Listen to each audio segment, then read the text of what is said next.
യെശയ്യാ പ്രവാചകന്റെ പുസ്തകം അധ്യായം 48.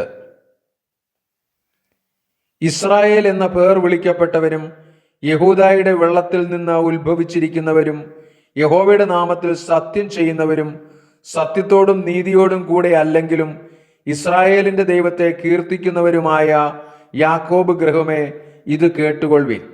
അവർ തങ്ങളെ തന്നെ വിശുദ്ധ നഗരമെന്ന് വിളിച്ച് ഇസ്രായേലിന്റെ ദൈവത്തിൽ ആശ്രയിക്കുന്നുവല്ലോ.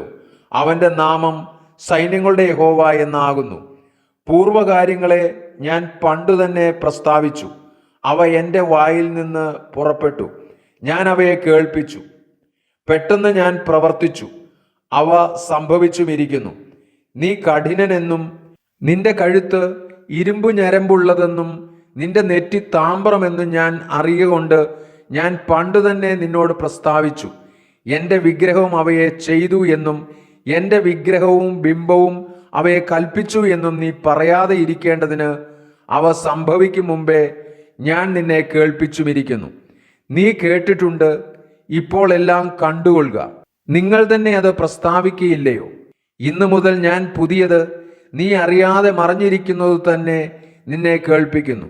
ഞാനത് അറിഞ്ഞുവല്ലോ എന്ന് നീ പറയാതെ ഇരിക്കേണ്ടതിന് അത് പണ്ടല്ല, ഇപ്പോൾ തന്നെ സൃഷ്ടിക്കപ്പെട്ടിരിക്കുന്നു. ഇന്നേ ദിവസത്തിനു മുമ്പ് നീ അതിനെക്കുറിച്ച് ഒന്നും കേട്ടിട്ടില്ല.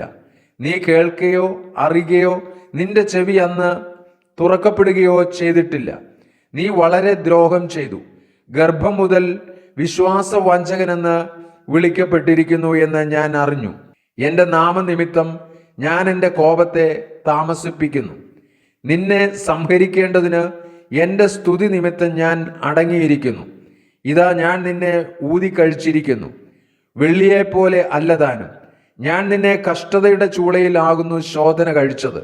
എൻ്റെ നിമിത്തം തന്നെ ഞാൻ അത് ചെയ്യും. എൻ്റെ നാമം അശുദ്ധമായി തീരുന്നത് എങ്ങനെ?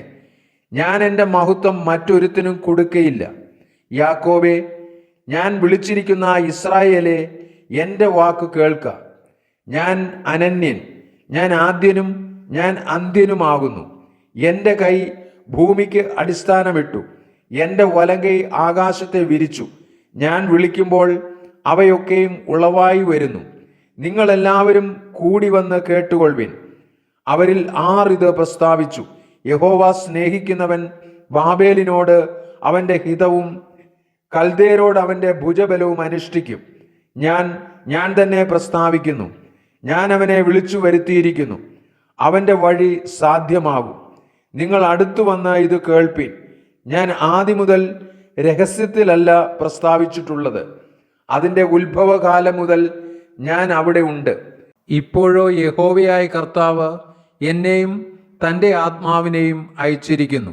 ഇസ്രായേലിൻ്റെ പരിശുദ്ധനും നിന്റെ വീണ്ടെടുപ്പുകാരനുമായ യഹോവ ഇപ്രകാരം അരുളിച്ചെയ്യുന്നു: ശുഭകരമായി പ്രവർത്തിപ്പാൻ നിന്നെ അഭ്യസിപ്പിക്കുകയും നീ പോകേണ്ടുന്ന വഴിയിൽ നിന്നെ നടത്തുകയും ചെയ്യുന്ന നിന്റെ ദൈവമായ യഹോവ ഞാൻ തന്നെ.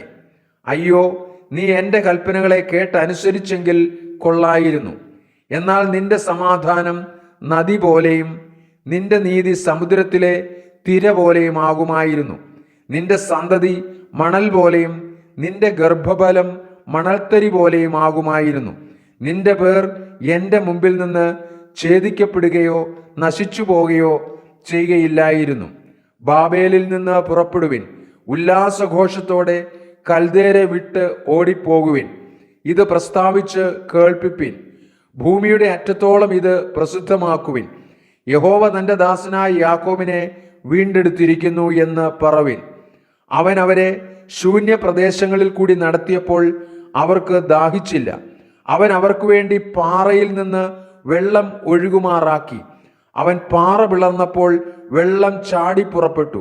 ദുഷ്ടന്മാർക്ക് സമാധാനമില്ല എന്ന് യഹോവ അരുളിച്ചെയ്യുന്നു.